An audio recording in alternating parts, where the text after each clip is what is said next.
Bon, je vais vous montrer comment installer GPS Phone sur votre iPod Touch jailbreaké 2.0 ou 2.0.1. C'est ça, vous devez avoir un iPod Touch jailbreaké, comme ici, avec WinPound. Puis c'est ça, si vous savez pas comment faire du SSH, parce qu'on va faire ça là, j'ai fait une vidéo à droite, dans le lien là, il y a un lien vers mon vidéo. Là c'est ça. Là on va aller dans les réglages, on va aller mettre le verrouillage automatique à jamais. Alors on va dans général, verrouillage auto, jamais. Puis il faut être connecté à une connexion à Wi-Fi. Fait que c'est ça.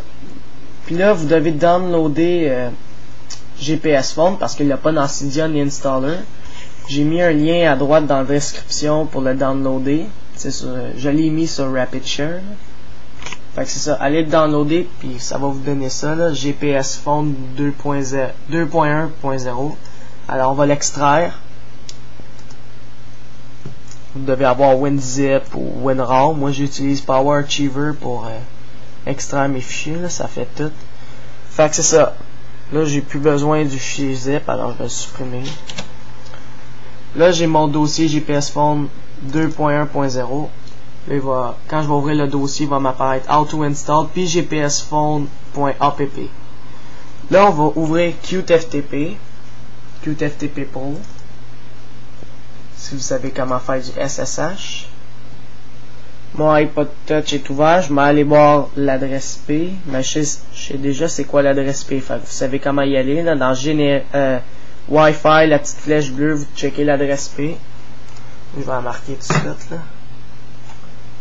192.168.0.104. Le username de toutes les iPods, on le sait, c'est root, R-O-O-T. Le mot de passe, c'est Alpine. On clique sa petite roue mécanique bleue. On marque n'importe quoi dans le label. Dans le type, on met SFTP. Puis on clique sur Connect. Et voilà, il est connecté. On va sur le petit dossier avec la flèche verte. On clique 1, 2, 3 fois. Là, on atterrit genre dans les sous-dossiers. Là, on est au maximum qu'on peut aller. On clique sur Applications ici. Là, on est rentré dans les applications de notre iPod Touch.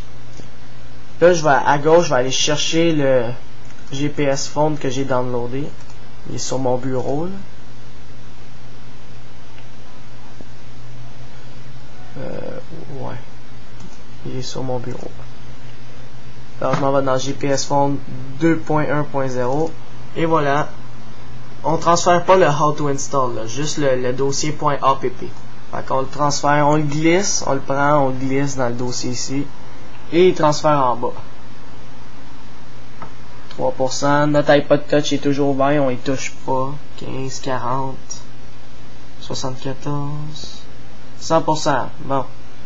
Là c'est l'étape importante. On va cliquer sur la petite feuille genre de recyclage là, qui est Refresh. Ici, on clique dessus. Puis là, on descend jusqu'à GPS Phone ici, .app.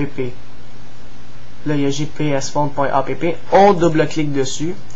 Puis là, on va sélectionner tout ça.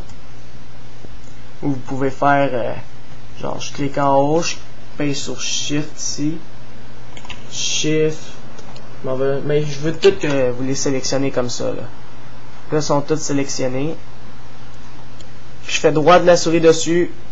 Propriété. On change la permission. Est en 644. On va en mettre à 755. La permission est de 755. Puis on clique sur OK. Là, ça va travailler. On le laisse travailler. Et voilà, il a fini. On redémarre notre iPod Touch ou notre iPhone. Ou même pas, vous pouvez faire un respring. Mais redémarrez-le, mais moi je vais faire un respring, ça va plus vite. Genre reboot iPhone, vous faites juste pèse en haut pour redémarrer. Vous pouvez fermer QTFTP, là on n'en a plus besoin.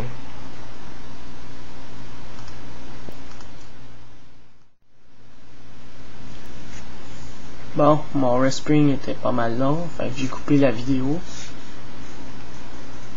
Alors je déverrouille. Puis là, GPS Phone devrait être ici, et voilà. Puis la permission 755 fait que vous pouvez l'ouvrir. Si vous le laissez en 644, il devrait se fermer automatiquement. Fait que c'est ça, mais il vous manque juste à mettre des ROM dans votre GPS Phone. Fait que c'était pour installer GPS Phone 2.1.0 sur son iPod Touch 2.0 et plus haut.